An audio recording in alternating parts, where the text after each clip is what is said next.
Hello guys! Magandang hapon sa inyong lahat.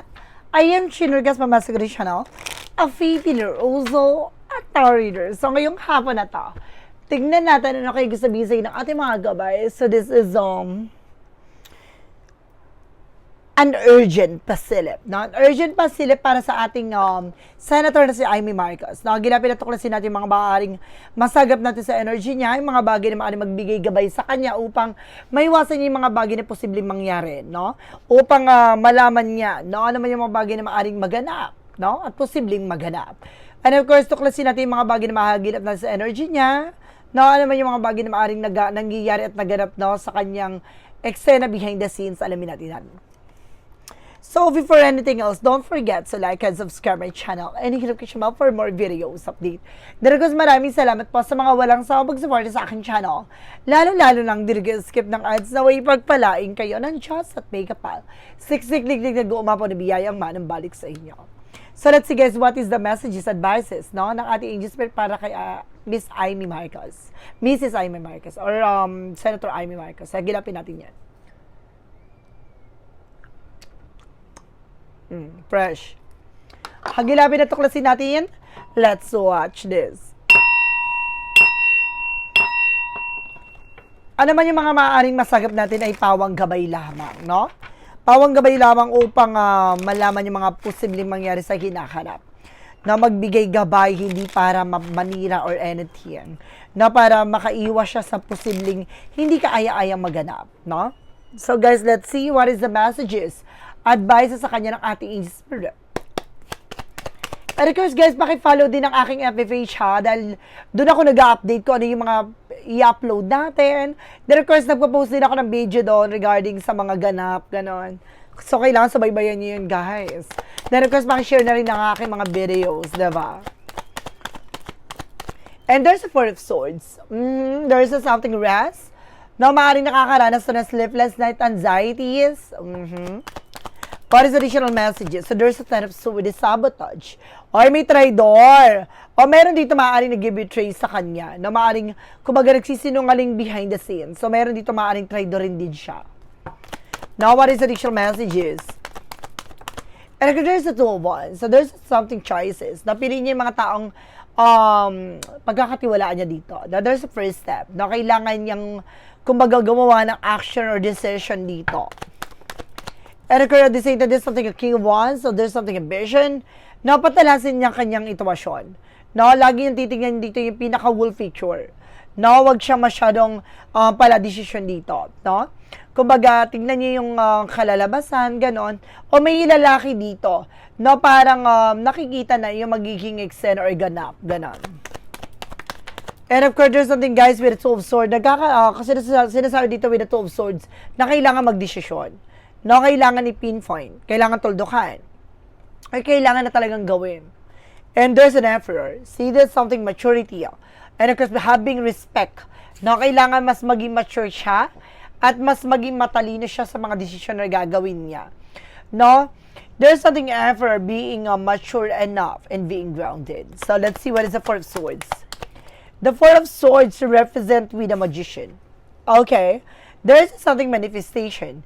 And I feel something with the Four of Swords, something mental, no? Mental, something spiritual attack, something like that. Na mayroon dito para nagko-control sa kanyang isipan, no? Like, for example, hypnotize, ganon. Parang may lumalason sa utak niya. Parang may nagmamanipulate, ganon. So, let's see what is the Ten of Swords. There's the Queen of... Ay! Tatraidor rin daw siya dito ng babae. Na may babae din daw dito na tatraidor na very greedy pagdating sa power. Oh. Ay, meron dito tatraidor rin daw siya. And there's an Eight of Pentacles. Now, just a focus. Sa pag-focus siya sa ginagawa niya, piliin niya na yung mga dapat niyang pagkatiwalaan. What is the King of Wands? Ano tong bagay na maaaring masilayan or makita na possible na mangyari, no? And there's a Seven of Cups, no? There's a confusion na maaaring maguluhan siya, na malito siya, na parang there's something in mental block, na maaaring bigla siya sa out of nowhere, na parang iba yung sinasabi sa nangyayari gano'n. May mga bagay dito na maaaring magpagulo sa sitwasyon niya. What is the Two of Swords? And there's a Seven of Pentacles na kailangan niya magdesisyon dito na maaaring may mga bagay siyang kumbaga mararanasan dito. Sabi ng Pentacles, something harvest time. So there's something, guys, with the consequences. Na syempre, there's a good and bad thing. So ano man yung bagay na ginawa mo, yun yung aanihin mo. Ito yung pag-aani, no? Pag-aani, consequences. So let's see what is the Emperor. The Emperor represents with the Two of Pentacles, being a balance. So ito yung sinasabi na maging mature siya, nasa mga desisyon niya, maging balanse siya. Ang nangyayari dito, parang pinaiikot-ikot siya dito eh. No, kaya kailangan mas matuto siyang pangalagaan at magkaroon ng disposition sa buhay. With the Six of Pentacles, no? Sinasabi dito na maaaring, kumbaga may nagko-control talaga sa kanya, no? Sinasabi ko may nagmamanipulate. Now, there's something giving and receiving. So, mayroon dito maaaring may binibigay at may natatanggap. Something like that. So, let's see what is the additional messages with the Ten of course, the Queen of Pentacles. Represent with the King of Pentacles, being security. Ay, lalaki at babae ito, natatrader sa kanya, na very greedy pagdating sa power. Oh my God! Lalaki at babae, na maaaring trader sa kanya. King and Queen. So, there's a possible, it's either mag-asawa to, or maaaring magkaibigan to, or mag-anak to, magkaibigan. Mas mataas ang energy dito with connected, no? It's either mag-asawa or magkamag-anak, magulang, anak, ganon. So, let's see what is the Two of Wands across the Eight of Pentacles, or magkapatid. And there's an Ace of Pentacles. There's something, a big opportunity. So, kumbaga may about sa malaking pera na maaaring, kumbaga it's on working, no? Kailangan niya mayroong bagay na tutukan, no? At kailangan gawin dito. So, let's see what is the additional messages with the King of Wands and the Seven of Pentacles. And there is something, a Seven of Cups. There's a Hierophant. So, lagi ko sinasabi Seven of Cups. No, there's something, guys, with a Hierophant. The Hierophant is something education, religious factor. No, and of course, I feel something religious group dito. Na mayroong, kumbaga, nagko-control. Something, meron ditong, kumbaga, mata at talagang merong may pakana ng whole picture. Something like that. No, lalaki to, na related sa religious group, na maaaring magpagulo or gumulo. Ay, may plano na maaaring manggulo, no? Or mayroon dito may manggugulo, or may pinipilit maggumulo ng eksena. There's a religious group. Okay. What is the Two of Swords? The Seven of Pentacles. Represent with the Nine of Pentacles. There's something security. So, kailangan niya pag-ingatan naman yung bagay na kanyang hawak-hawak. So, meron siyang bagay na aanihin talaga dito. Na may mga bagay na kanyang matatamo.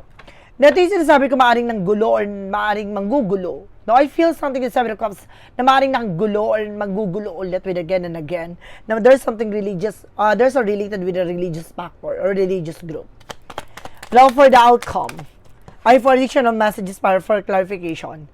With the Ten of Pentacles, oh my God, there's something, an Emperor, something of respect and of course, a discipline, maging balance dito. No, oh my God. No, meron ditong about sa wealth and of course ancestors.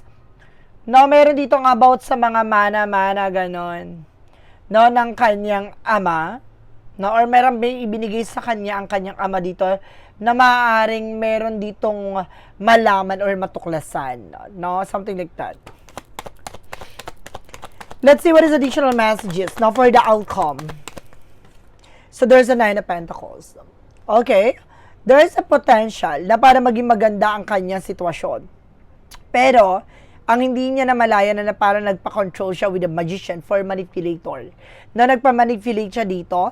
And there's something, guys, with the Nine of Pentacles na maaaring naghihatid ng balita.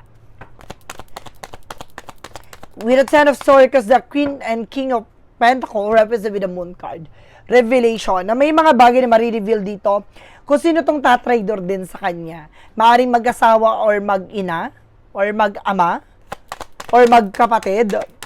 And there's a Chariot card, na something in action and movement, na magkakaroon ng changes and development sa situations na to.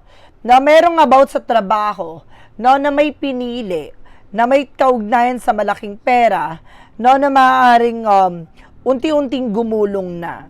No, ano kaya yun? What is the King of Wands and the Seven of Cups and recovers the Hierophant with the Lovers. Ay, etong bagay na nagmamanipulate dito about sa panggugulo na eksena ay maaaring may konektado for religious group at ang mag-asawang to. Ay, meron daw mag-asawa dito, no?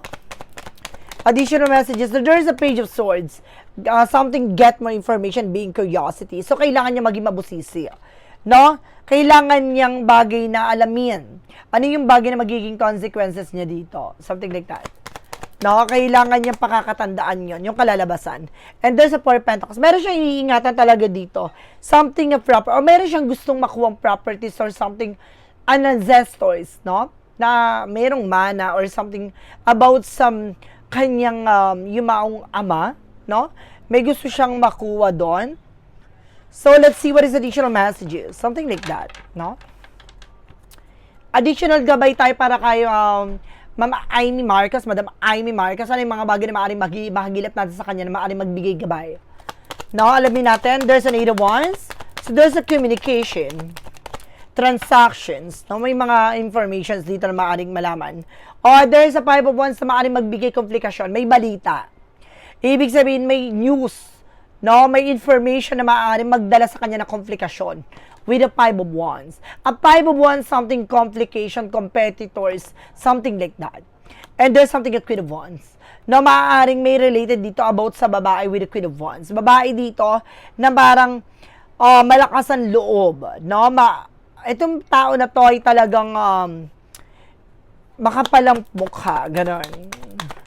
And there's something with a judgment, no? There's a wake-up call. Parang may paalala sa kanya dito, kailangan niya mag-pay attention. Ito yung mag-gipit sa kanya at mag-iipit sa kanya. No? May babae dito na malakas ang loob talaga. Ano tong babae na to na malakas ang loob? Gusto ko malaman to. And there's a Temperance. And there's, may hidden agenda. So the Temperance, something of perfect timing. No? Para malantad, ano ang related about sa with the High Faces. No, for something a mystery, no? May marireveal. No, meron ditong bagay na maaaring malaman. A judgment, something triumphant. No, parang merong mag-boys out. Meron ditong hudyat na maaaring lumabas. No, there's something a High Faces for something a mystery. No, secret. No, mayroong bagay na nakatago. No, sa likod dito. And there's a Six of Swords. No, meron ditong bagay na maaaring magbago. No? Magbago ng alin. And there's the Lovers, ang mag-asawa. I feel something statement to na mag-asawa na maaaring, kung mag-iipitin siya dito na mag-asawan to. No? Dahil may hidden agenda tong tao na to sa kanya. O, ano yon? Ano kaya yun, guys, yung magaganap na yun? Wala akong, ito yung information na binigay, pero wala akong idea kung ano yung eksena na yon. So, comment down below kapag nangyari na yan, ha? Ano yung mga bagay na maaaring makailangan natin malaman? No, ano yung kailangan niyang pakakatandaan? There's a Three of Swords. Or, there's a Three of Swords, something pain. Now, there's something related about sa financial loss, sa financial crisis. Like, I mean, na para meron dito about sa flood control issues. Na maaaring masasaktan siya dito with the Three of Swords. Or maaaring may mga bagay na maaaring malantad at malaman siya dito tungkol sa financial loss, sa financial crisis. Excuse me. Excuse me, guys. Ay, there's a sneakiness, there's a cheating, lying. Meron ditong magsisinungaling o ilalaglag siya. Oh my God, merong hidden agenda. May traiduran, no? Meron dito maglalaglag sa kanya tungkol sa flood control issues. And there's King, may ipit siya dito.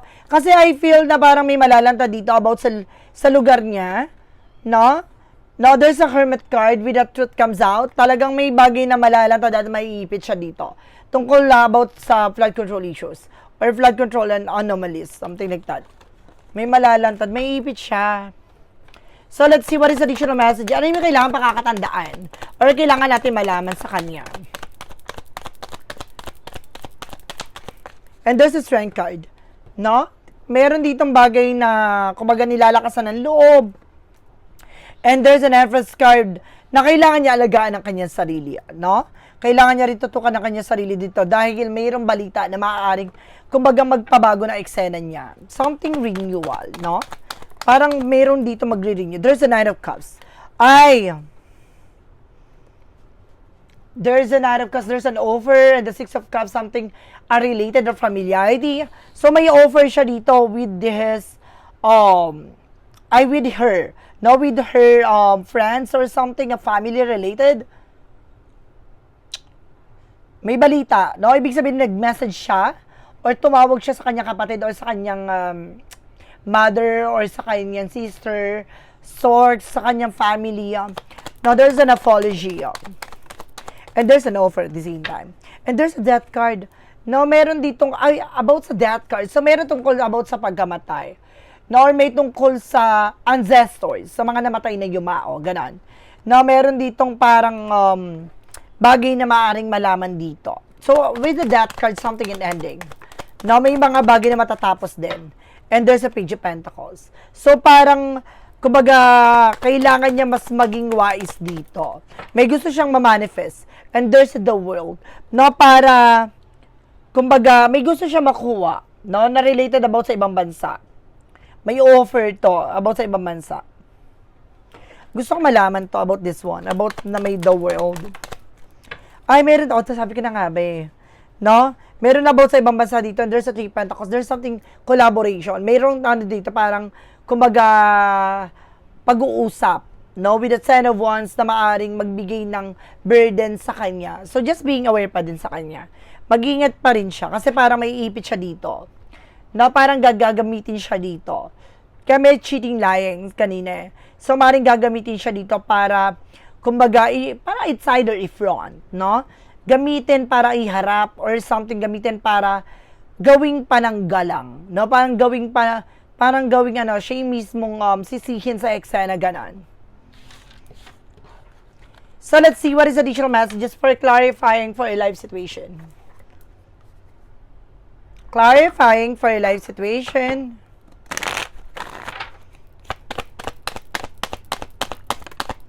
Rough road. So, marami siyang lubak pang dadaanan. No, there's a rough road. Marami siyang lubak pang pagdadaanan dito. Pero kung may mga bagay na kailangan niya maranasan at pagdaanan, isang paraan to upang hubugin siya, na upang malaman niya ang kahalagahan ng mga bagay-bagay. There's a shadow work of his inward. Marami pa siyang bagay na tatahakin dito. So, marami pang bagay na o pagsubok siyang kailangan malagpasan. What is a shadow work? Spirit awakening. So, bagay na maaaring magbukas sa kanyang intuwasyon.